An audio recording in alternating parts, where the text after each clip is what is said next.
For those of you who want to take some baby steps first, or if you don't want a magazine brow, then let's start here. This is a guideline for a tidy and well-groomed brow. A well-groomed brow can change your entire appearance, and it is so easy to maintain. Turn to the page entitled Beginner Steps for Blissful Brows. Let's start here. Look in the mirror at your brows. Do you see any strays, or do you have an uneven brow, or perhaps you have a full bushy brow? Notice your brow hair at the bridge of your nose, the beginning of your brow. That's it. Usually that area tends to be somewhat sparse or not quite as full, as the remainder of the brow up to the peak. If you fill that area in with a brow, you'll create a longer brow that will ultimately look more arched.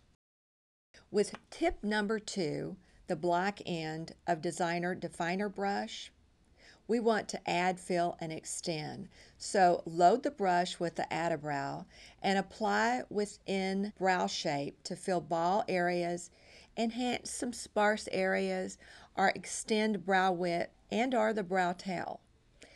Stipple whenever needed to fill and deposit fibers, creating a natural, lightly toned and textured brow. The Add-A-Brow will be slightly transparent when you apply it. Now with the same end of the brush, number 2, for added depth and texture, lightly stipple the color blend trio over the Add-A-Brow. Apply using a stroking motion only as needed for denser application, such as over bald areas. Add-A-Brow allows color blend trio to mimic a natural hair texture. Now, your brows may appear slightly darker prior to diffusing, and that's okay. We'll fix that in a minute. Now, brow planing. When you're brow planing, it's really important to keep your forehead relaxed so that you know a natural brow placement. Place Precision Brow Planer flat against the skin. Great.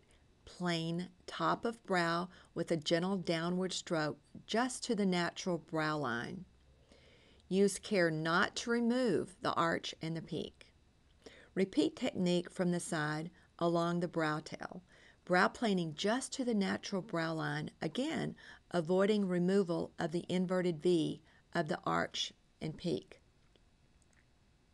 Now underneath the brow, place very tip of the Precision Brow Planer flat to the skin. That point is very important to lift up the hair. Slide against the hair growth by gently lifting hair upward as if with tweezers.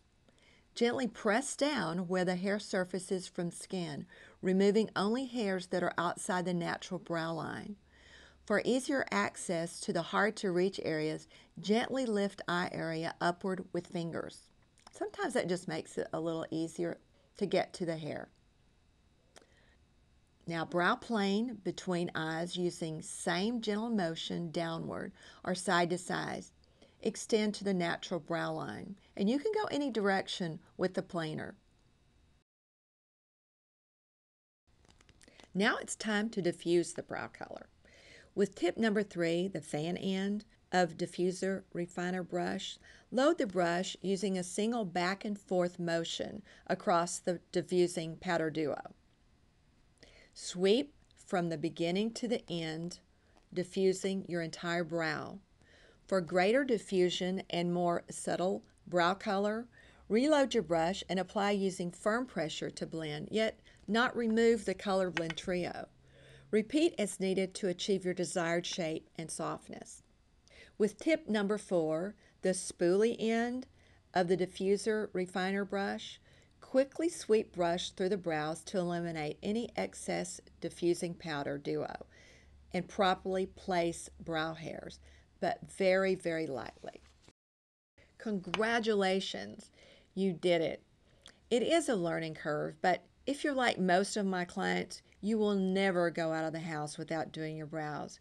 You will be a pro in no time and never be at the mercy of someone who may destroy your brows or your skin.